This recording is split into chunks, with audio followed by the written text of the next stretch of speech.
After folk art and craft experience, I'm on my way to Jingtai, the famous enamel factory at the central part of Beijing. A place that revives an ancient art that once was endorsed and appreciated by Chinese emperors. Let's see how it has been produced these days by local craftsmen. 好，保罗先生，你好，你好，来，请坐，请坐，请坐，请坐，请坐。非常欢迎您到我们这儿来体验我们的景泰蓝的这种工艺。The history of Chinese cloisonné begins with Yuan dynasty. It is believed that back then, a cloisonné technique was brought to China by merchants from the Middle East. 元朝的时期，景泰蓝传入到我们这儿来，但是它没有掐丝，掐丝是我们的发明。到了明朝，这景泰蓝呢是一个发展期，发展成熟期，只有充足的这种财富，才能制造出金银铜，拿金银铜来做这个景泰蓝。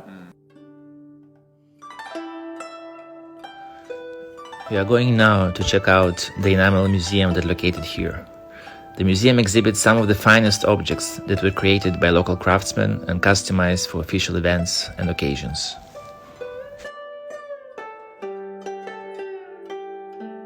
这些产品啊，保罗先生，这就是我们过去一些老的作品，这些啊，这些老都有时代气息。这是一些仿旧产品，这是这次冬奥会我们做的，给冬奥会做的纪念品。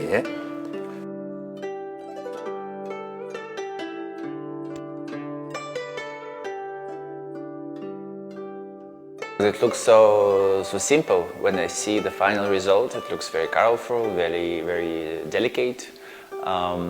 But to understand that this process takes so many stages to accomplish, that was quite a surprise for me. I didn't think it in this way.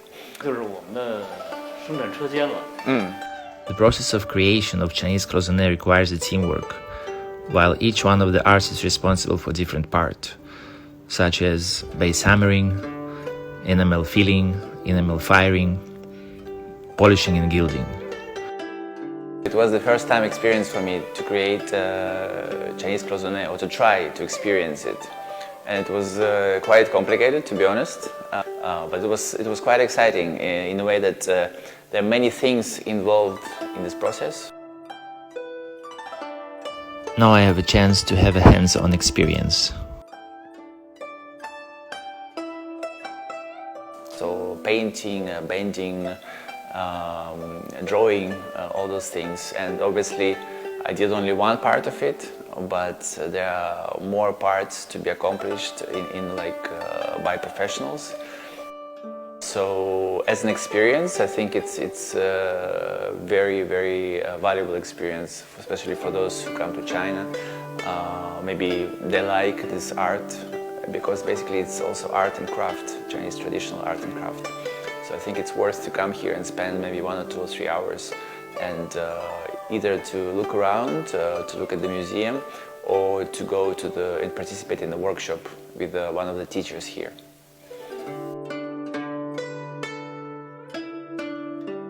Tai Chi, TCM, dough sculpture and Chinese cloisonné, all of them are just a glimpse into abundant Chinese intangible cultural heritage. I invite you all to experience it by yourself on your next trip to China.